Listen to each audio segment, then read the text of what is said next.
Saudara, penetapan Sekjen PDI Perjuangan Hasto Kristianto sebagai tersangka di pusaran kasus suap Harun Masiku mencuat fakta baru seputar dokumen yang berisikan skandal korupsi sejumlah pejabat negara. Lalu benarkah dokumen tersebut menjadi senjata PDI Perjuangan untuk membongkar sejumlah kasus yang berdampak pada sejumlah pihak? Siapa saja dan apa saja kasus yang menjerat? Kita akan bahas di pagi hari ini bersama dengan sejumlah narasumber yang sudah hadir melalui sambungan daring. Ada politisi PDI Perjuangan, ada Mas Guntur Romli. Selamat pagi Mas Guntur Romli. Ya, selamat pagi. Selamat pagi Mbak, Assalamualaikum. Waalaikumsalam warahmatullahi wabarakatuh. Kemudian juga sudah hadir ke studio ada mantan penyidik KPK sekaligus pengajar hukum Universitas Tarumanegara. Sudah ada Pak Muhammad Praswat Nugraha. Selamat pagi Mas Pras. Selamat pagi Mbak Disti. Ya, kemudian juga ada Guru Besar Ilmu Hukum Universitas Pelita Harapan Prof. Jamin Ginting. Selamat pagi Prof. Selamat pagi Mbak Disti. Oke, kita masih membahas soal bagaimana Sekjen PDI Perjuangan Hasto Kristianto dan juga dalam kapasitas besarnya adalah PDI Perjuangan. Jadi benarkah yang kemudian yang dibeberkan oleh Bu Kony ini, Mas Guntur Romli, soal surat yang sudah diamankan di Rusia? Kalau memang betul, secara politik, apakah ini bentuk perlawanan dari PDI Perjuangan? Iya, benar Mbak, bahwa memang Sekjen PDI Perjuangan menitipkan beberapa dokumen kepada Ibu Kony Bakri. Waktu terakhir Ibu Kony pulang ke Indonesia, dan karena ada pengalaman, kami mengalami kriminalisasi, khususnya Pak Sekjen dengan Mas Kusnadi ya, yang waktu itu diperiksa oleh penyidik Rosa waktu ke KPK dengan menyamar, dengan mengintimidasi, tanpa surat penyidikan, menyita HP, menyita buku partai dan lain sebagainya. Padahal itu kan di luar kewenangannya. Jadi waktu itu kami sudah berpikir, Sekjen PDI Perjuangan, bahwa akan ada upaya-upaya untuk merampas, untuk mengambil ya dokumen-dokumen yang bisa jadi itu tidak terkait dengan kasus ini. Misalnya buku partai itu kan nggak ada kaitannya dengan kasus ini. Buku-buku catatan partai. Nah karena itulah ketika ada Ibu Kony, kemudian Sekjen menitipkan beberapa dokumen dan itu sudah dibawa ke Rusia dan dinotariskan. Dan dari salinan dokumen-dokumen tersebut itu sudah menjadi bahan puluhan video yang mengungkap skandal-skandal politik ya, skandal-skandal korupsi ya, terkait penyalahgunaan wewenang, terkait juga bagaimana pelemahan KPK, kemudian korupsi-korupsi besar yang melibatkan pejabat negara, baik yang saat ini masih menjabat ataupun yang sudah tidak menjabat. Begitu, Mbak. Jadi itu dokumennya berupa apa, Pak? Berupa kertas, dokumen-dokumen rahasia yang berisikan dugaan skandal, atau kemudian ada juga rekaman suara yang kemudian valid sekali, valid betul, atau kemudian juga bahkan ada video? Ya, semua bentuk dokumen, Mbak. Ada video, ada audio, ada teks ya. Itu semua dokumen-dokumen yang kami anggap otentik, orisinil dan sangat kuat ya sebagai bukti nantinya, begitu, Mbak. Kenapa kemudian dititipkan kepada Bu Kony yang kemudian akhirnya dibawa ke Rusia? Kenapa nggak langsung aja dilaporkan, dibongkar aja ke KPK atau ke kepolisian? Kita bicara soal kepercayaan publik terhadap lembaga-lembaga negara, terhadap penegak hukum saat ini, Mbak. Misalnya kan KPK ini sudah banyak menerima laporan kasus-kasus korupsi besar ya, tapi kan tidak ada tindak lanjut. Misalnya apa yang disampaikan oleh almarhum Faisal Basri terkait dugaan ekspor ilegal biji nikel yang merugikan negara itu ratusan triliun. Bahkan sudah menyebut ada nama Bobi Nasution, ada Erlangga Hartarto ya. Videonya ini sudah beredar, tapi kan tidak ada tindak lanjut. Laporan Ubaidillah Badrun terkait dugaan korupsi kolusi anak-anak Jokowi ya, yang sudah berapa kali dilaporkan tapi tidak ada tindak lanjut. Ini kita bicara KPK ya, belum lagi sekarang ternyata terbongkar ada 78 pegawai KPK yang terlibat pungli dan hukumannya minta maaf. Nah, ini kan soal kepercayaan publik, apakah masih bisa dipercaya? Kemudian juga penegak hukum yang lain misalnya seperti kejaksaan, kasus Harvey Muiz ya, merugikan negara 300 triliun tapi hukumannya 6,5 tahun. itu kan sangat menyakitkan. Kemudian juga polisi ya, kita tahulah polisi juga bagaimana terakhir-terakhir ini terlibat dalam beberapa kasus penembakan mahasiswa yang kemudian direkayasa, kemudian ternyata terbongkar lagi soal pemerasan terhadap wisatawan Malaysia. Jadi ketika kita melihat lembaga-lembaga negara penegak hukum seperti ini, maka kami sangat berhati-hati, bahkan mungkin akan menunda kalau dokumen-dokumen, kalau laporan-laporan itu akan diserahkan kepada mereka, ini malah akan menjadi bumerang atau malah kasus-kasus ini. Tapi juga kan kalau nggak menguap. diserahkan jadi gitu. nggak terbongkar, Pak Mas Guntur. Kalau tidak diserahkan kepada pihak yang berwenang begitu, entah itu ke kejaksaan atau ke KPK atau pihak kepolisian, jadi nggak terbongkar dong. Jadi gimana? Ya kembali kepada kepada yang saya sampaikan tadi, kalaupun kami laporkan juga kami tidak percaya bahwa kasus-kasus itu akan berlanjut ya dengan kondisi lembaga negara penegak hukum yang seperti saat ini. Akhirnya ya kita yang muncul di netizen no viral no justice, akhirnya inilah yang menjadi jalan terakhir bahwa harus kembali melaporkan kepada pemilik tertinggi kedaulatan kekuasaan sesungguhnya di negeri ini, yaitu kepada rakyat. Karena kita melihat lembaga-lembaga negara ini tidak bisa diharapkan. Itu Mbak.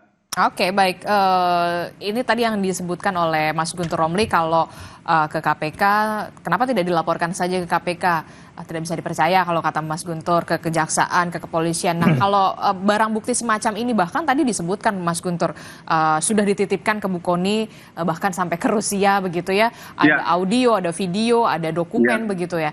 Anda melihatnya sebenarnya kalau misalkan bisa diberikan kepada KPK, mungkin salah satunya penyidik seharusnya bisa membantu untuk mempercepat membongkar ini yang bisa jauh mungkin lebih besar atau semacamnya? Ya, mestinya dalam konteks ini Pak Hasto ya bisa menempuh jalur sebagai justice kolaborator pastinya Mbak, dan dilindungi undang-undang. Juga diatur dalam Undang-Undang 3199/2021 dan 30 tahun 2002 Undang-Undang KPK. Ada juga lebih spesifik, ada PP 43 tentang tata cara partisipasi publik terhadap pemberantasan dan pencegahan korupsi. Jadi bahkan negara wajib melindungi, satu, kedua memberikan piagam penghargaan, bahkan di pasal 18 ada penghargaan berupa uang untuk kasus kerugian keuangan negara itu maksimal 200 juta, dan untuk kasus penyuapan jika memang kemudian ada dokumen-dokumen yang disimpan oleh Ibu Kony di Rusia tersebut, ada kasus terkait dengan penyuapan, ada kong kali kong, kolusi dan lain-lain, itu ada penghargaan dari masyarakat itu sampai dengan 10 juta rupiah. Itu diatur di pasal 18 PP 43 terkait 2018 terkait tata cara peran serta masyarakat dalam pemberantasan dan pencegahan korupsi. Jadi saya pikir sangat terbuka sekali Mbak, sangat-sangat terbuka sekali, dan sangat kita tunggu sebenarnya. Ini yang dari internal KPK pun sebenarnya para penyidik ataupun para penyelidik setiap harinya menunggu-nunggu atau mengharapkan ada alat bukti secara material seperti ini yang bisa diberikan kepada rekan-rekan di KPK, di internal, dari pengaduan masyarakat, dari penyelidikan dan penyidikan. Dan ini mungkin bisa membuka praktek-praktek korupsi yang lebih besar lagi, big fish lainnya, dan sesuai dengan pasal 11 Undang-Undang KPK 2019 maupun 30 tahun 2002, memang KPK didesain untuk membuka kasus korupsi besar, itu Mbak. Dan nggak bisa ini dilakukan oleh KPK sendiri. Harus ada peran serta dari masyarakat, harus ada pelapor-pelapor, harus lebih banyak lagi Pak Hasto lainnya yang menyimpan dokumen-dokumen alat bukti material ini dan disampaikan ke KPK, gitu Mbak. Nah itu gimana tuh Mas Guntur, seharusnya mungkin bisa saja seorang Hasto Kristianto itu menjadi justice kolaborator kalau memang Mas Hasto ini memang mau benar-benar membongkar dugaan skandal, dalam tanda kutip saya katakan dugaan skandal pejabat negara. Ya, kami mengerti soal ada undang-undang terkait itu, kemudian lembaga negara yang menjamin saksi seperti LPSK, kemudian aturan-aturan yang lainnya. Tapi kembali kepada soal kepercayaan ya. Apakah masih bisa dipercaya? Kalau dokumen-dokumen itu diserahkan, ya, apakah akan ditindaklanjuti atau malah ya dugaan kami juga bisa saja menjadi dihilangkan ya. Karena Ini aja deh, kita bercermin dari kasus sebelumnya. Kurang kuat apa ya, seperti disampaikan oleh almarhum Faisal Basri terkait dugaan ekspor biji nikel yang kerugian negara itu ratusan triliun. Coba saya nanya, gimana dengan dokumen? Gimana ya? Jelas itu Bang Faisal itu juga waktu itu juga diminta oleh internal KPK untuk menyelidiki kasus ini. Sempat ramai kemudian tiba-tiba hilang. Sudahlah, nggak usah berharap dengan kasus-kasus besar yang lain. Kasus-kasus besar yang lama itu juga masih mandek di KPK. Jadi ini kembali ke soal kepercayaan terhadap lembaga negara, terhadap penegak hukum. Itulah. Kadang-kadang itu kan kalau kita ngeliat kasus itu, kalau nggak viral dulu di masyarakat, buktinya tersebar di masyarakat dan sebagainya, itu kan nggak ditindaklanjuti. Ini fakta ya, yang terjadi di masyarakat kita. Ketika sudah rame, ketika sudah katakanlah terbentuk suatu desakan dari masyarakat, kemudian buru-buru tergopoh-gopoh untuk menyelesaikan kasus tersebut. Seandainya beberapa dokumen yang disampaikan oleh almarhum Faisal Basri adalah yang bocor ke masyarakat, saya kira kasus dugaan ekspor ilegal biji nikel itu nggak akan mandek seperti sampai sekarang, Mbak. Itu kalau menurut saya. Gitu. Jadi akan dibongkar atau enggak nih? Pasti dibongkar itu, Mbak. Pasti. Kapan? Itu. Pasti. Kapan hal yang mudah itu? Jadi dipublikasikan dulu baru dilaporkan, gimana? Ya kita nggak mau, tidak ada niat untuk ngelaporin lah. Kita lebih ke bagaimana soal pemberantasan korupsi ini, edukasi terhadap masyarakat, kemudian juga penyalahgunaan wewenang itu juga masyarakat juga tahu. Dan kenapa meskipun sudah ada yang namanya undang-undang, sudah ada namanya lembaga, stucknya itu di mana gitu kan? Ya karena ya di internal lembaga penegak hukum juga terlibat, petinggi negaranya juga terlibat, ya anggota parlemennya juga terlibat. Gimana kita mau kasus itu jalan kalau semuanya itu terlibat? Maka itu ya harus ada dorongan dari masyarakat itu sendiri itu, Mbak. Saya ke Prof. Jaminun Ginting. Prof. Jamin, apa yang bisa dicermati dari seorang Hasto Kristianto yang kemudian ditetapkan menjadi tersangka dugaan suap Harun Masiku, kemudian juga Mas Hasto berencana untuk membongkar dugaan skandal yang melibatkan dugaannya adalah pejabat negara yang kemudian dokumennya dititipkan ke Bu Kony di Rusia nih. Apa yang bisa Anda cermati jadinya soal ini dari sisi hukum?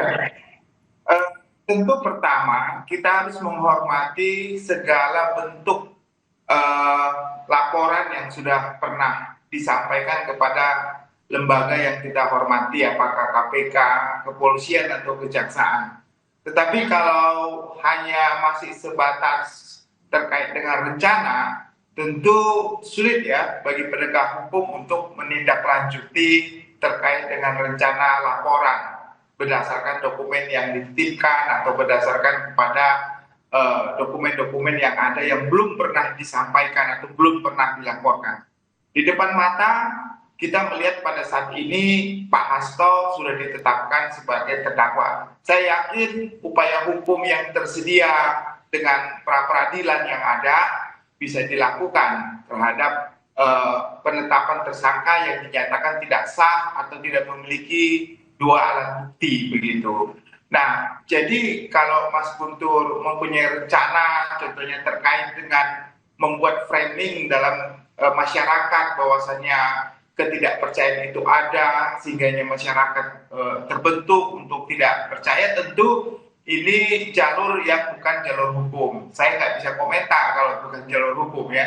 Nah, tapi kalau terkait dengan bukti yang ada di Ibu Kony di Rusia seperti itu dibawa dan disampaikan membuat laporan, itu tentu sudah masuk jalur hukum. Jadi saya kira kalau ketidakpercayaan terus itu dibentuk, maka saya yakin tidak ada laporan yang bisa berjalan, bahkan mungkin laporan-laporan terkait dengan kedudukan dari Pak Hasto ini terus berjalan begitu. Jadi atau bisa jadi nanti jadi laporan baru terkait dengan isu pencemaran nama baik ya begitu di media sosial yang dilakukan oleh orang tertentu, apalagi kalau terkait dengan lembaga. Jadi saya kira ada baiknya ya, kalaupun ketidakpercayaan itu ada, tetap saja laporan dijalankan, tinggal dikawal sama masyarakat dan dikawal oleh partai sendiri yang begitu besar. Saya kira PDIP cukup besar yang bisa mengawal kasus ini. Jadi tidak terbentuk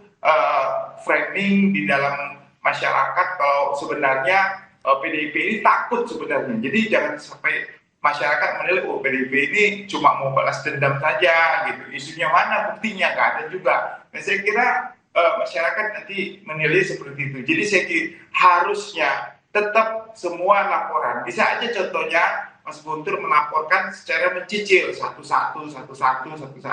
Ya, dokumennya dikit begitu untuk laporan berikutnya. Saya kira itu lebih bijaksana karena kita negara hukum, kita menghormati hukum. Kalau kita tidak percaya kepada lembaga yang ada, yang sekarang ini dianggap semua integrated ya, terkait dengan adanya kolusi, nepotisme ya, harusnya ya kita tetap aja melaporkan hari itu ya.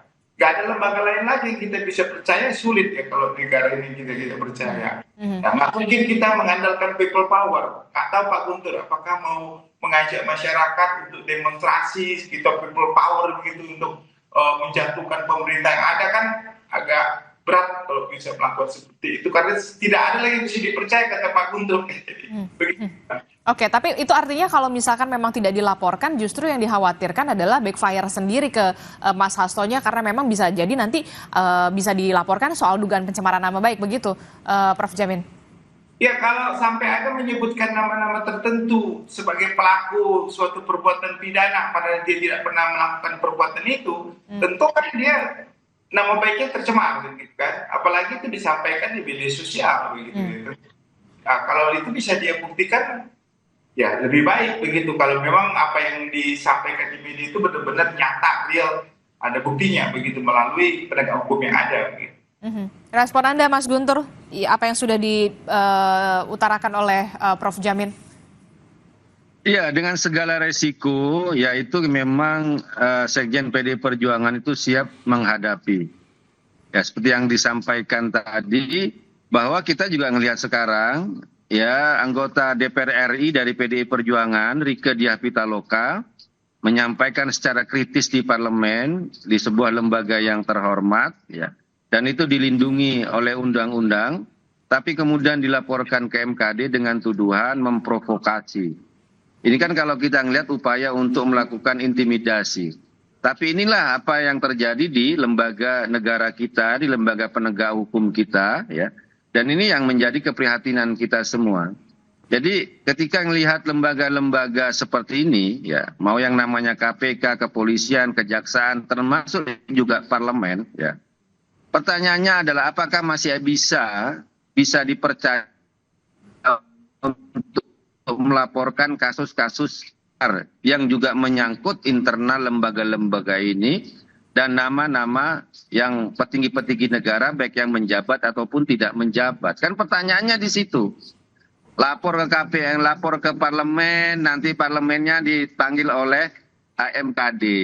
Lapor ke polisi, ternyata petingginya juga akan disebut dalam kasus tersebut. Ya, KPK juga sama, kejaksaan sama. Jadi kemana lagi harus melapor kalau bukan langsung kepada rakyat yang memiliki kedaulatan penuh, ya. Tapi yang jadi pertanyaan kenapa ingin saja ini bukan untuk. Tapi Mas Guntur, kenapa yang kemudian ini jadi tentu saja bukan untuk Mbak.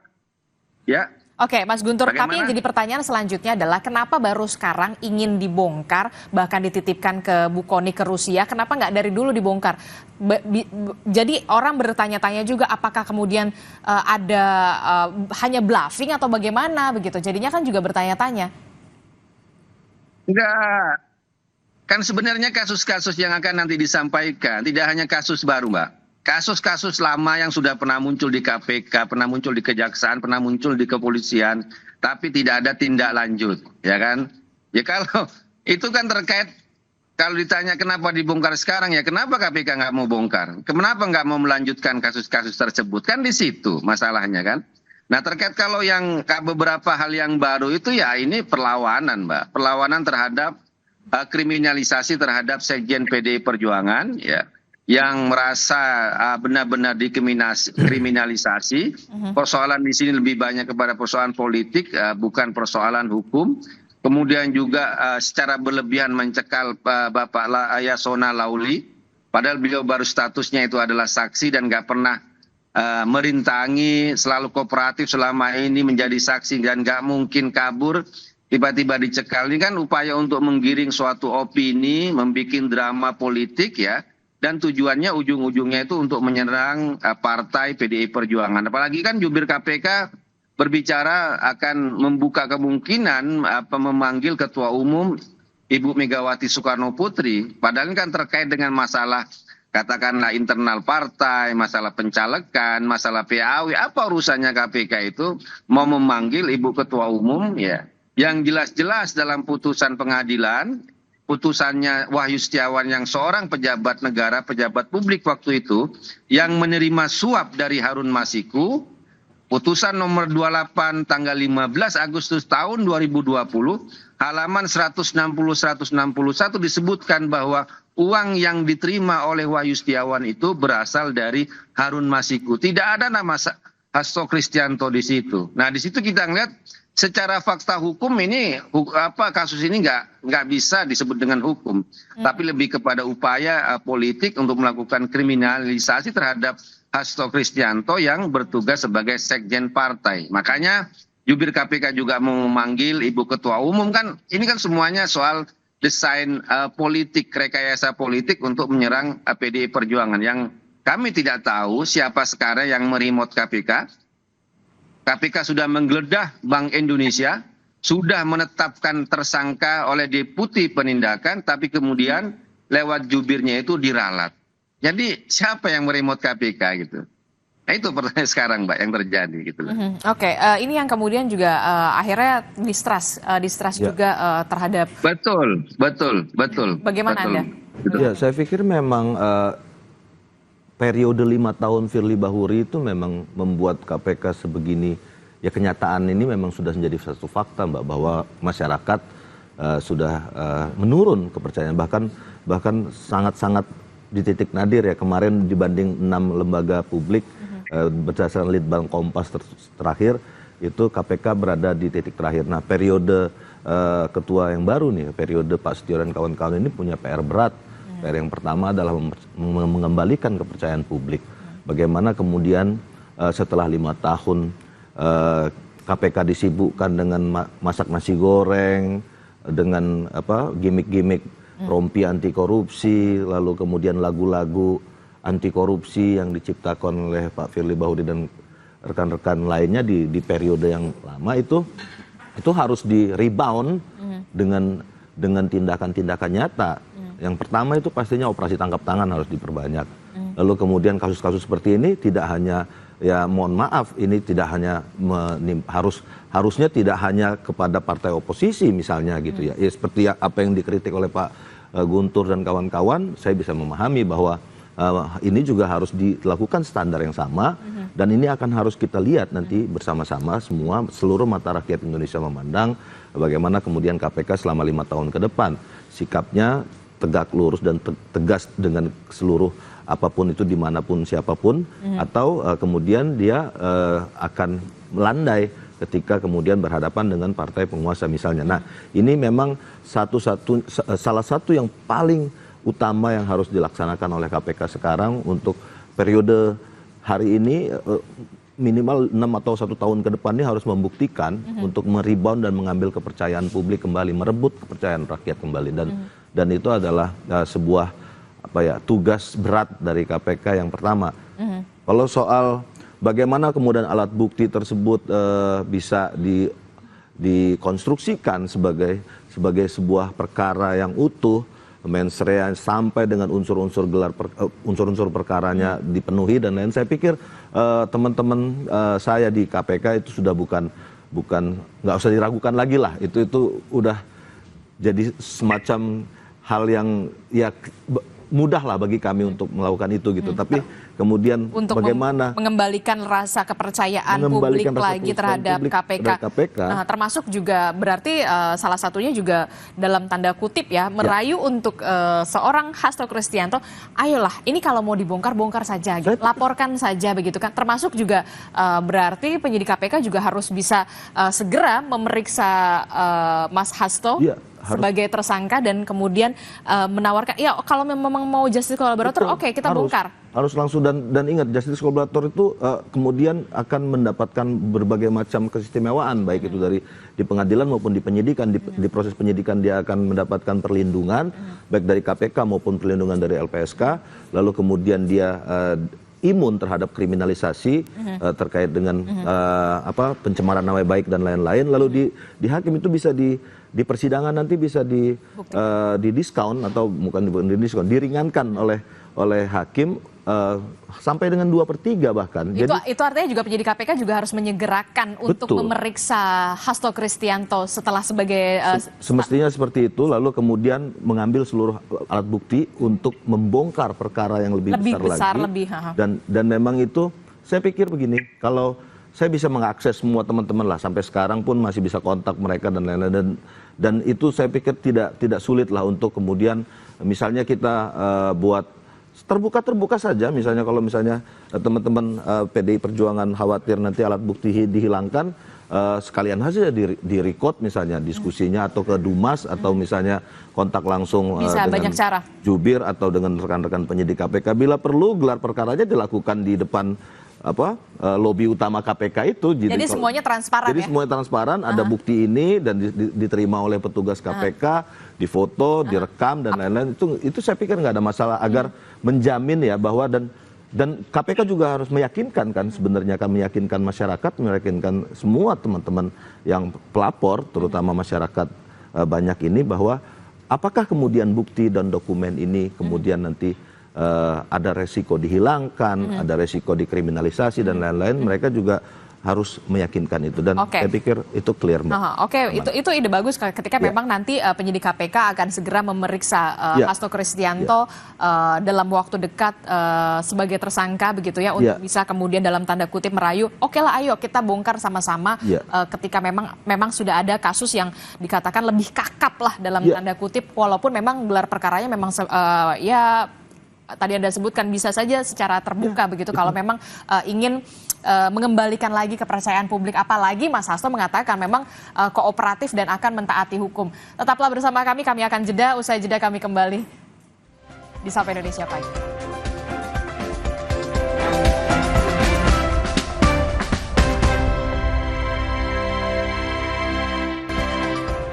Terima kasih Anda masih bersama kami dalam Sapa Indonesia Pagi. Saudara, masih membahas soal bagaimana kasus hukum yang kita ketahui Sekjen PDI Perjuangan Hasto Kristianto sudah ditetapkan menjadi tersangka dalam dugaan suap Harun Masiku, dan yang terbaru adalah Hasto ini berupaya untuk kemudian membongkar dugaan skandal. Sekali lagi saya mengatakan dugaan skandal pejabat negara. Nah, ini yang perlu dibuktikan, Mas Guntur.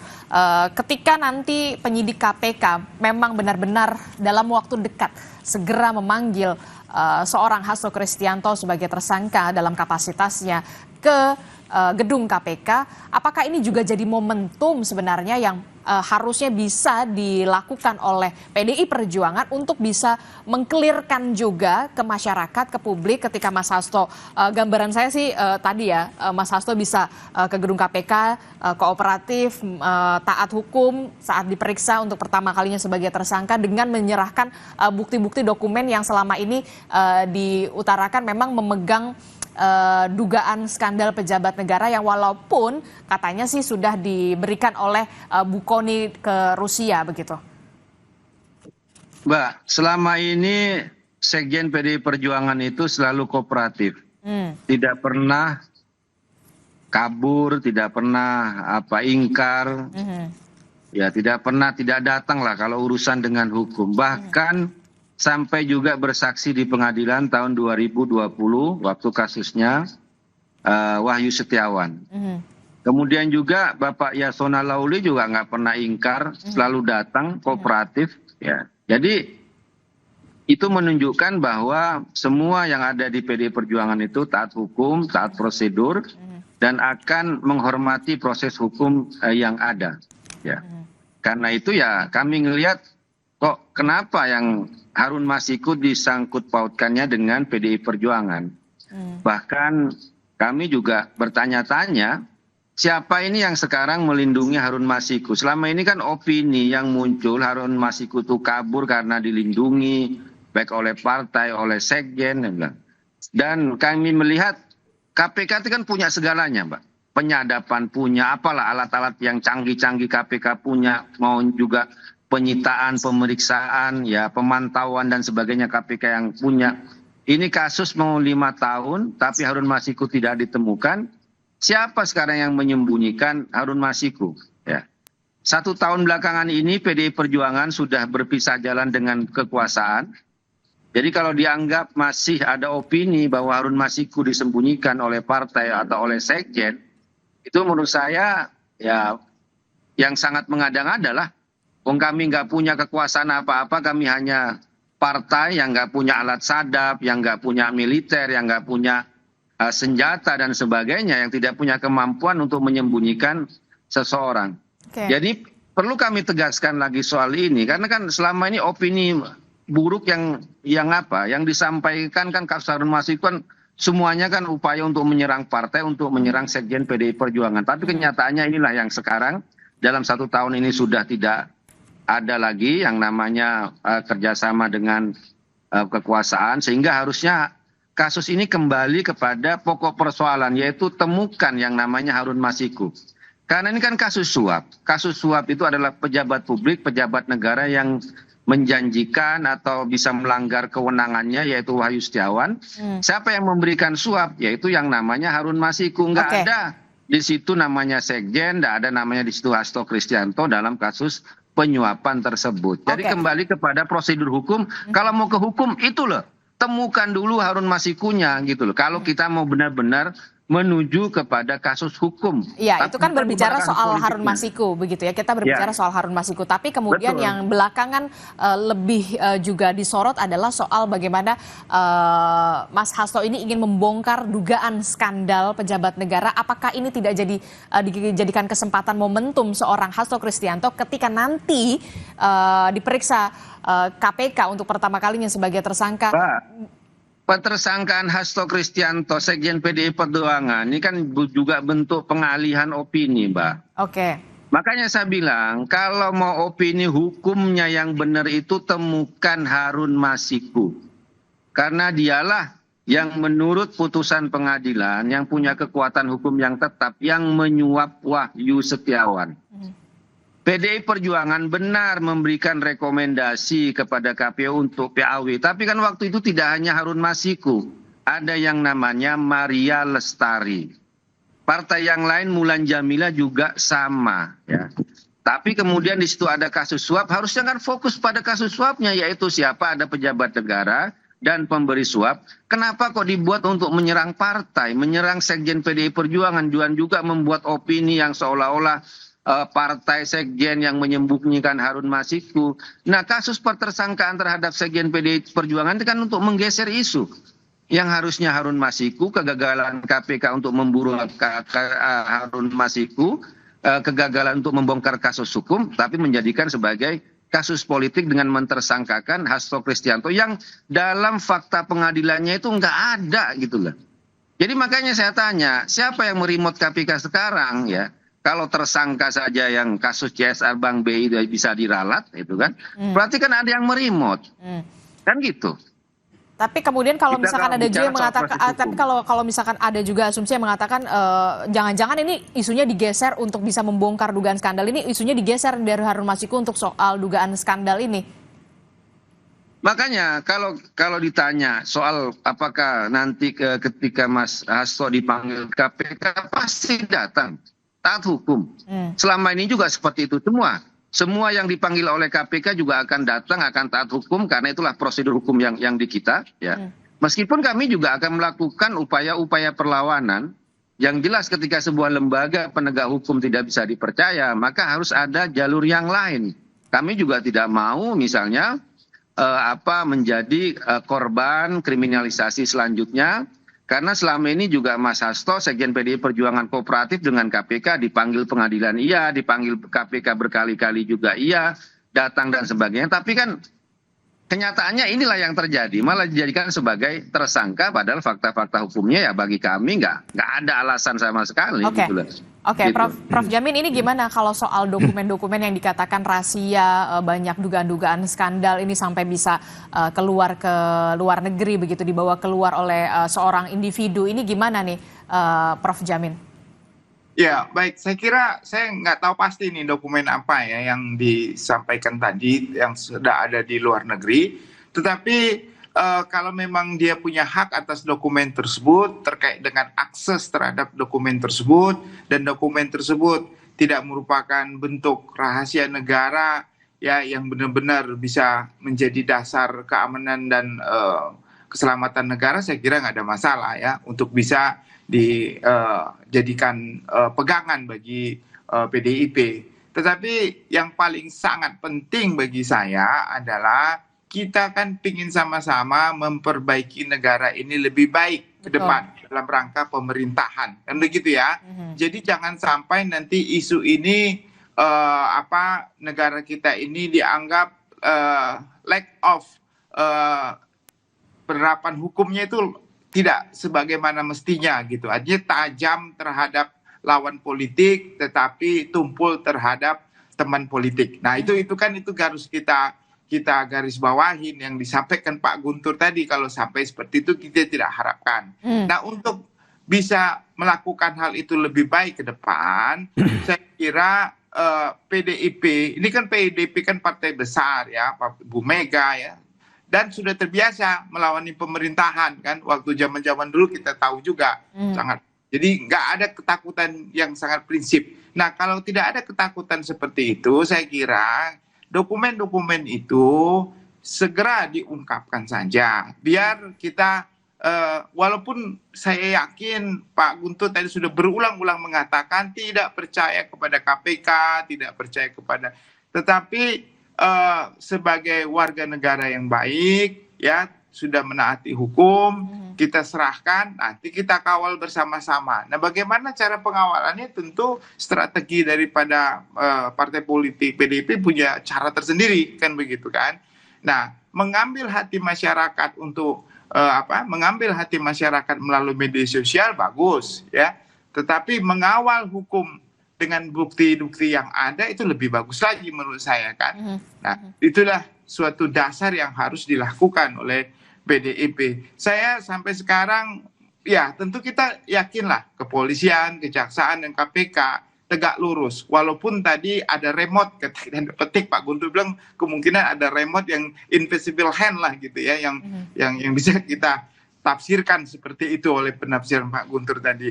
Nah, bagaimana memutuskan penegak hukum dengan invisible hand itu yang harus kita lakukan begitu. Jangan sampai kok mau ya gitu KPK, kepolisian di remote control sama orang tertentu. Nah itu kan agak aneh gitu. Dan ini terjadi 40 atau 50 tahun yang lalu di Hong Kong Pak. Waktu pembentukan CIC itu seperti ini begitu. Jadi banyak sekali anti korupsi itu dipengaruhi, tidak bisa jalan karena dipengaruhi oleh ada intervensi. Iya, nah jadi harapan kita bersama ya kita berhukum itu ya bermartabat begitu ya, berhukum itu bermartabat. Jadi saya kira Pak Guntur juga ya kawal terus kasus yang sudah dilaporkan dan laporkan terus kasus yang belum dilaporkan. Nah itu harus dilakukan.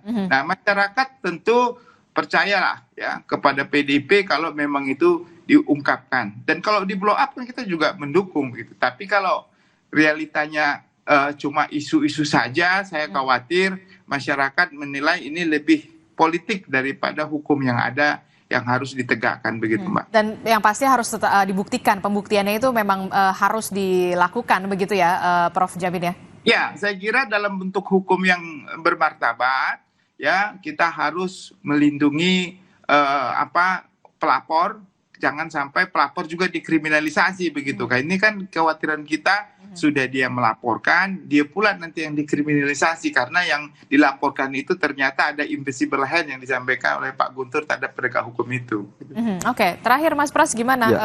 Kalau Mas Guntur bilang katanya ada remote lah segala macam istilahnya begitu ya KPK. Nah, gimana caranya nih KPK supaya bisa menepis apa yang sudah diutarakan oleh Mas Guntur tadi? Kalau Kenapa sampai tidak dilaporkan itu karena itu? Saya pikir gini Mbak, yang paling penting kan kita menguatkan Pak Hasto sebagai pelapor. Ini jadi tidak hanya Pak Hasto, tapi semua rakyat Indonesia yang ingin melaporkan dan membawa bukti dokumen material, dokumen yang benar, dokumen yang merupakan fakta. Ini harus kita dukung, tidak hanya teman-teman PDIP, tapi juga internal KPK pun harus mendukung. Dan saya jamin penyidik-penyidik di dalam, penyelidik-penyelidik di dalam, teman-teman saya semua itu pasti akan dukung 1.000.000%. Saya yakin. Bahkan pimpinan-pimpinan KPK bila perlu kita telepon hari ini, kita minta waktu mereka dan kita minta mereka menyambut dokumen-dokumen tersebut langsung ke tangan mereka semuanya. Jadi saya pikir kita semua akan dukung dan apa yang disampaikan oleh Pak Guntur, Prof. Jamin Ginting tadi itu sudah betul-betul harus seperti itulah jalannya kita hidup sebagai bangsa dan negara yang bermartabat, memiliki moral hukum, itu yang paling penting. Jadi jangan ditunda-tunda, saya pikir langsung saja.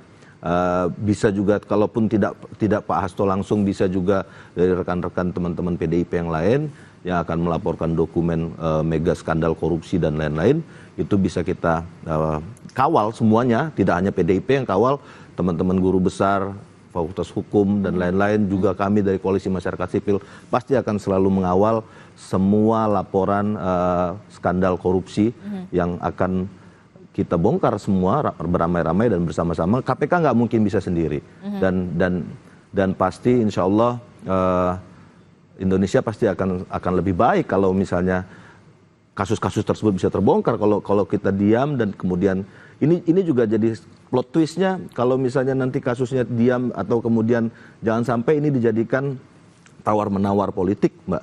Jadi kalau kasus ini maju, ini akan dibuka. Kalau kasus ini nggak maju, ini akan ditutup. Nah ini yang juga sangat berbahaya sekali dan harus kita jaga semua supaya bangsa kita jadi bangsa yang bermartabat. Mbak. Saya setuju dengan Anda.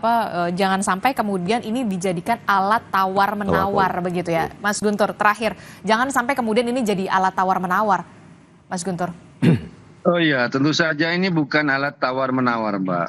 Tapi seperti saya sampaikan tadi, ini kan juga bagian dari perlawanan ketika kami merasakan, ketika Sekjen PD Perjuangan merasakan ini adalah bagian dari kriminalisasi terhadap dia. Jadi ini perlawanan, Mbak. Ini bentuk perlawanan ya, bukan soal tawar-menawar ya berarti ya. Terhadap Sekjen, terhadap partai, karena kan serangan semuanya kan mengarah kepada partai, kepada posisi Sekjen, kepada Ibu Ketua Umum. Jadi kami harus melawan gitulah. Begitu, Mbak. Oke, nanti kita akan nantikan bagaimana kelanjutan dari soal bongkar-membongkar ini ya, soal dugaan skandal. Tentu kita tunggu KPK juga dengan tangan terbuka ketika memang ada laporan begitu ya, apalagi soal dikatakan dugaan skandal yang melibatkan pejabat negara. Tentu kita ingin sama-sama kemudian memperbaiki ke depan soal bangsa ini begitu ya, soal pemberantasan korupsi pastinya. Terima kasih Mas Guntur dari PDI Perjuangan, kemudian Prof. Jamin Ginting, Mas Pras, terima kasih. Pak Guntur, terima Prof. kasih Jamin. Semuanya bapak-bapak sehat selalu, selamat pagi, assalamualaikum warahmatullahi wabarakatuh. Saudara, pasca libur Natal, 42.000 lebih penumpang kereta jarak jauh tiba di Jakarta pasca libur Natal. Selengkapnya hadir usai jeda.